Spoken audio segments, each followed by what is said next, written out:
The Diary of Samuel Pepys, 25th of November, 1660. Lord's Day. In the forenoon I alone to our church, and after dinner I went and ranged about to many churches, among the rest to the Temple, where I heard Dr. Wilkins a little, late Master of Trinity in Cambridge. That being done to my father to see my mother, who is troubled with the stone, and that being done I went home, where I'd a letter brought me from my lord to get a ship ready to carry the Queen's things over to France, she being to go within 5 or 6 days. So to supper and to bed. The 26th of November, 1660. Office Day. To it all the morning, and dined at home, where my father come and dined with me, who seems to take much pleasure to have a son that is neat in his house. I being now making my new door into the entry, which he do please himself much with. After dinner to the office again, and there till night, and that being done, the comptroller and I to the mitre to a glass of wine, when we fell into a discourse of poetry, and he did repeat some verses of his own making, which were very good. Home. There hear that my Lady Batten had given my wife a visit, the first that ever she made her, which pleased me exceedingly. So after supper, to bed.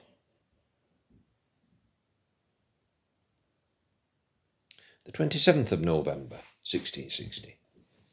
To Whitehall, where I found my lord gone abroad to the wardrobe, whither he do now go every other morning, and do seem to resolve to understand and look after the business himself.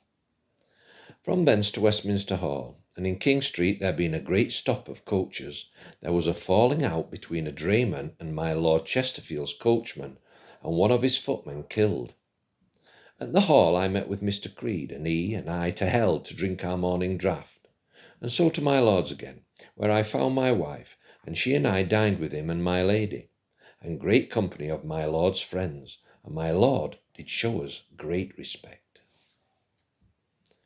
Soon as dinner was done, my wife took her leave and went with Mr. Blackburn and his wife to London to a christening of a brother's child of his on Tower Hill, and I to a play, The Scornful Lady.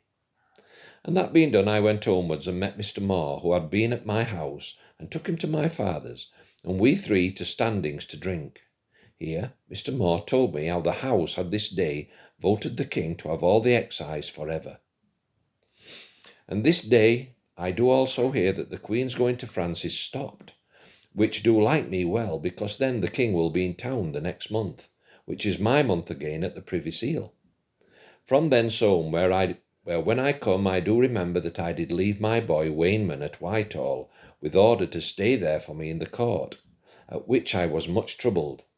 But about 11 o'clock at night the boy came home well, and so we all to bed.